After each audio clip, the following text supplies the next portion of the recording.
Bonjour à tous et bienvenue dans Cult & Geek pour une émission de presque qualité. Je suis là avec l'ami Kerr. Comment ça va mon cher Kerr? Ça va très bien, j'espère que tout le monde va bien parmi nos viewers et nos tipeurs et tout le monde. J'espère que toi aussi tu vas bien. On est là aujourd'hui pour parler du film d'animation Dragon 3, Le Monde Caché. Nouveau film DreamWorks au cinéma en France le 6 février. Il débarque dans la foulée également aux États-Unis. Il est réalisé comme les deux premiers par Dean DeBlois. Chris Sanders qui avait co-réalisé avec Dean DeBlois le premier et producteur exécutif de ce film. Pour les doubleurs, c'est les mêmes. Si ce n'est qu'il y a une petite nouveauté, il y a F. Murray Abraham qui double le nouveau méchant du film. C'est un acteur de la série Homeland récemment. Et dans cette petite vidéo, on va vous donner notre avis sur le film que nous avons pu voir en avant-première. Avant-première que nous avons d'ailleurs animé dans le cadre des séances geeks au Pâté Gaumont de la Villette à Paris. D'ailleurs, renseignez-vous un petit peu sur notre compte Twitter notamment pour savoir quand est la prochaine séance geek que nous animons. Voilà, on va vous donner notre avis sur la conclusion de la trilogie Dragon. Veux-tu commencer, mon cher Bigby? Alors je vais commencer, je vais préciser d'abord que j'ai adoré Dragon 1 et encore plus adoré Dragon 2. Dragon 2 est vraiment un de mes films d'animation préférés. J'attendais de ce Dragon 3 qu'il clôture ce qui serait la plus grande trilogie du cinéma d'animation. Le film est un bon film, mais ce n'est pas la clôture de la plus grande trilogie du cinéma d'animation. Voilà, en gros, la problématique, elle est là, c'est qu'on voit un très bon film, un très très beau film, un film qui par contre sur le scénario est un petit peu trop mou, et du coup on a quelque chose qui est extrêmement plaisant à regarder, on est très content de revoir les personnages, on est très content de retrouver la ville de Burke, on est très content de retrouver la musique qui bizarrement d'ailleurs a tendance à démarrer plutôt sur la deuxième partie du film.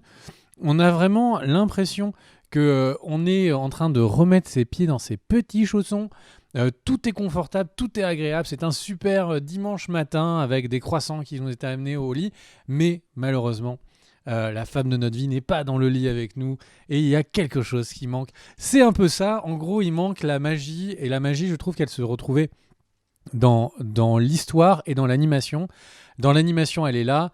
Il y a une scène magnifique entre Croque-Mou et la Light Fury et sa donzelle.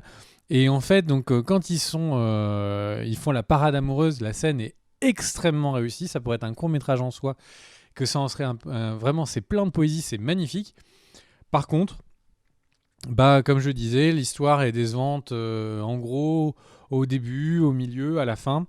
Et notamment, je crois que celui qui le personnifie le mieux ce problème, c'est tout simplement le grand méchant. Le grand méchant manque de charisme en fait. Ce serait un très bon huitième assassin du grand méchant.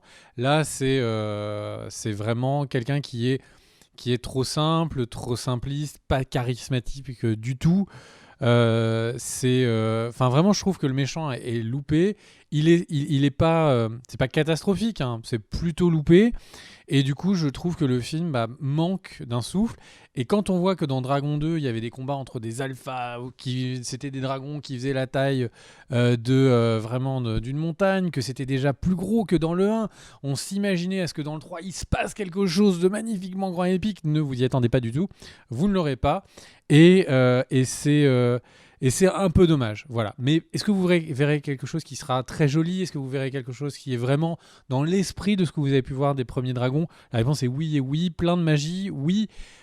C'est juste que voilà, le scénario est pas là. C'est vraiment le seul truc qui est pas là, hein, parce que la réalisation est réussie, la lumière est extrêmement réussie pour un film d'animation.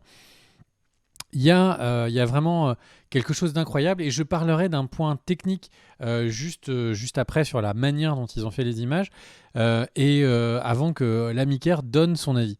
Toi, qu'est-ce que tu en as pensé et essaye vraiment comme j'ai pu le faire de donner ton avis en deux mots. Voilà.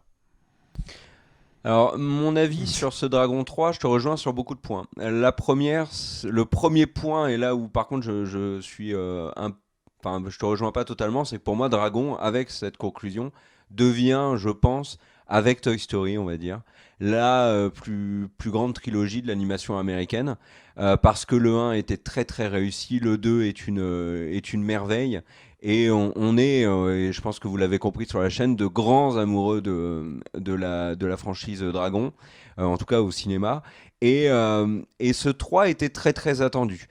Je te rejoins totalement sur le scénario. Il y a un vrai problème d'audace dans ce scénario de Dragon 3.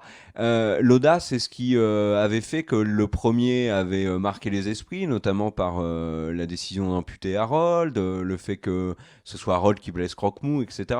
Le 2 avait fait également la même chose en faisant, par exemple, quelque chose qu'on ne voit jamais dans le cinéma, c'est la mort subite d'un personnage. En l'occurrence, c'était pour ceux bah, bon, de toute façon, si vous regardez cette vidéo sur Dragon 3, vous savez de qui je parle. Mais en tout cas, c'était quelque chose qu'on voit jamais. Hein, pour être sincère, il y a toujours l'adieu du personnage qui, dans son dernier souffle, donne des recommandations, etc., etc., ou donne des conseils, fait une caresse. Enfin bref, peu importe. Là, Dragon avait innové. C'est un exemple parmi tant d'autres. Pardon. Dragon 2, bah, dans les faits, c'était presque parfait, quoi. Le film était particulièrement bien construit. Et le 3 a ce problème scénaristique qui est qu'il n'y a pas cette audace. Et le scénario est très classique. Et le scénario, surtout, est extrêmement prévisible. C'est-à-dire que si vous n'avez vu aucun élément de la promo, vous commencez le film, vous regardez les 10 premières minutes, vous savez absolument tout ce qui va se passer dans le film. Ça, c'est un vrai problème. Une fois ceci dit, un autre défaut, c'est le traitement des personnages. Il y a un vrai déséquilibre entre les différents personnages du film. Par exemple, les jumeaux sont bien plus développés que Varek, qui apparaissait comme finalement le meilleur ami d'Harold dans le premier, enfin en tout cas garçon qui était le plus proche de lui. Euh, mais alors, il y a un traitement inégal des personnages. Certains sont très à l'écart, comme celui qui était apparu dans le 2, Eret, qui finalement ne fait que de la figuration. Mais il y a d'autres aspects d'autres personnages, d'autres relations qui sont bien plus mises en avant. Astrid, Harold Croque-Mou, bien évidemment. Mais ce petit déséquilibre m'a un peu gêné. Ça, plus le manque d'audace, le côté prévisible, ça a en effet un petit peu atténué la force du film. Quelques choix scénaristiques que je ne peux pas dévoiler là, parce que c'est une critique sans spoil. Mais voilà, quelques petits éléments qui déçoivent. À côté de ça, le film est absolument dingue visuellement. Comme tu l'as dit, le film est très très très très beau. La musique arrive tardivement, aux 2 tiers. En effet, on a le thème qui arrive, mais une fois qu'elle est là, par contre, elle est vraiment là, et la BO est très belle, même si elle n'a pas la force du 2. Euh, et puis, la magie, moi, je trouve, opère toujours, parce que dans les faits, Croque-Mou, qui était un petit peu Croque-Mou et Harold continuent d'être très bien travaillés. Même si c'est prévisible, c'est très bien travaillé, et ça marche. Et du coup, comme c'est vraiment le cœur de la trilogie, Croque-Mou touche, etc. Mais le film aurait pu être beaucoup plus fort s'ils avaient su nous surprendre, s'ils avaient su mieux communiquer sur le film, parce que je trouve que la promo flingue un peu le film, et ça, c'est vraiment, vraiment dommage. Mais pour moi, ça conclut vraiment ce qui est en tout cas pour moi, à mes yeux, hein, ma trilogie coup de cœur de l'animation américaine. Dragon, c'était vraiment un immense, immense kiff. Les personnages et tout, j'ai vraiment adoré. On en reparlera probablement dans une autre vidéo, mais voilà. Donc ça, c'était mon avis sur le film. Alors, DreamWorks a ajouté une nouvelle technologie pour Dragon 3, et tu vas nous en parler, mon cher Bigby, parce que c'est vrai qu'elle apporte beaucoup de choses à ce Dragon 3, et ça, c'est un vrai plus et quelque chose de très positif pour le film. Alors tout à fait, la technologie qui a été utilisée sur ce film, alors c'est pas la première fois que chez DreamWorks ils travaillent une technologie pour un des dragons. Le Dragon 2 avait été fait notamment sur la partie lumière et la partie animation sur 2 logiciels maison qui étaient nouveaux. Je crois que c'était Torchon et Animaux ou un truc comme ça. Et ces logiciels ont disparu au profit de la sortie du nouveau logiciel qui s'appelle Moonray, qui est assez incroyable techniquement. Si vous voyez le film, si vous allez voir le film, eh bien vous serez à mon avis bluffé des effets, notamment le feu. C'est un vrai feu, c'est pas ils ont fait une couleur un peu orange, une couleur un peu rouge. C'est un vrai feu, c'est des vraies flammes, c'est des vraies explosions. On a vraiment l'impression de voir quelque chose d'assez réaliste.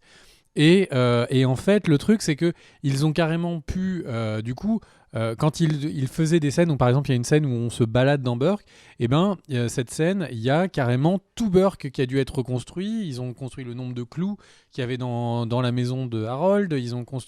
Ils sont allés mettre le nombre, donc il y a 750 clous dans la maison de Harold. Ils ont mis les fétus de paille, il y en a 60 000 brins de paille pour faire un fétu, etc. Et donc, en gros, le fait d'avoir tout construit permet de donner un détail et une image d'une précision incroyable. Il y a un moment, une scène qui a 65 000 dragons qui sont animés. Donc c'est vraiment un outil. Alors, assez régulièrement, dans les communiqués de presse, ils nous disent tous oui, on a un outil incroyable, etc., etc. Mais là, vraiment, ce Moon-Ray, on voit une différence de qualité qui est assez incroyable. Et il y a deux choses à noter de mon point de vue. Le premier, c'est que le film est fait et pensé pour la 3D et particulièrement l'IMAX 3D. Si vous avez la chance d'avoir un cinéma IMAX 3D, n'hésitez pas à aller le voir, ou uniquement 3D, parce que c'est la manière dont les réalisateurs ont vu et préparé le film. La deuxième chose, c'est qu'en fait, d'avoir un film qui est assez régulièrement d'une précision assez étonnante, où on a presque l'impression que il existe ce dragon ou cette herbe, fait que j'ai l'impression que artistiquement, il y a un truc qui est mal jaugé. Le premier plan dans le film, on voit un viking dans la brume, et je savais pas si on n'était pas en train de voir un film en images photoréalistes. Et puis c'est quand il s'est retourné que j'ai vu qu'il avait la tête cartoonesque qu'ont les personnages de dragons. Et en fait, je trouve que ça crée un décalage parfois où on a des plans qui sont magnifiques et on se rend compte qu'ils ont tout est réussi. Et après, il y a un plan où on va voir des personnages cartoonesques sur une herbe extrêmement photoréaliste. Et ça donne quelque chose d'assez étonnant et de parfois peut-être d'avoir l'impression que ça casse un peu la direction artistique. Mais j'ai envie de dire c'est faiblement payé pour la qualité incroyable d'image de ce Dragon 3. Voilà. Est-ce que tu voulais rajouter d'autres points, mon cher Kerr, ou on termine par des petites Moi, anecdotes? juste revenir sur un aspect quand même, parce que c'est vrai qu'on met en avant le scénario qui aurait pu être meilleur, etc. On est d'accord. Mais ça reste quand même pour moi un très très bon film d'animation. Là, ce matin, je réfléchissais un peu à tout ce que j'avais pu voir en animation pour préparer la vidéo. Dragon 3, je le mets quand même dans mon top 10 des meilleurs films animés américains, je précise américains, que j'ai vu ces 10 dernières années, hein. Donc je pense vraiment que Dragon 3 est un bon film, un très bon film. Il aurait pu être nettement meilleur. Il aurait pu être à la hauteur de Dragon 2. Mais Dragon 2, dans les faits, était tellement au-dessus que c'était pas si simple que ça de réussir à réitérer l'exploit, je trouve. Voilà, ça c'était mon mot de la fin. Et tu as raison de le dire, parce que c'est pas parce qu'on chouine sur le fait que le scénario est un peu décevant qu'il faut que ça retire quoi que ce soit sur le fait que ça reste un très très bon film, un film vraiment magique, un film qui fait vraiment perdurer et étend un peu l'univers de Dragon. En ça, c'est vraiment réussi. C'est une belle conclusion. Concrètement, le réalisateur Deblois avait annoncé que quand il signait pour le deuxième film, c'était à la condition que Dragon soit une trilogie, et donc potentiellement que ça se termine sur une trilogie. Maintenant, DreamWorks s'est habitué à un peu étirer ses licences à succès, donc on pourrait imaginer qu'il y ait un Dragon 4, mais le truc c'est que là, très clairement, le film est une vraie conclusion, est une vraie fin. On a suivi un personnage du début à la fin, et ça c'est vraiment réussi. Et quand on parlait du coup de ce que disait Deblois, il disait qu'en fait il voulait tout le temps que le spectateur ait une relation au film identique à la réalisation que Hiccup a avec sa vie, avec sa relation avec Croque-Mou ou avec son avancée en tant qu'homme. Et donc quand il disait ça, il prenait notamment exemple le fait que dans l'attente de ce Dragon 3, il avait créé tout au long du film 1 et du film 2 une attente pour savoir qui sont les Night Fury, comment ils ont été tués, est-ce qu'il y en a d'autres, etc.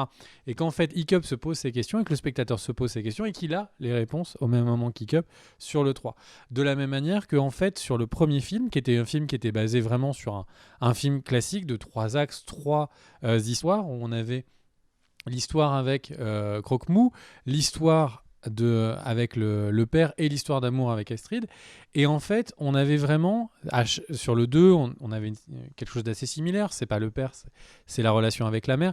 Mais on avait vraiment à chaque fois le travail sur est-ce que le personnage de Harold, donc de Hiccup, est-ce que ce personnage va petit à petit évoluer, devenir un homme complet.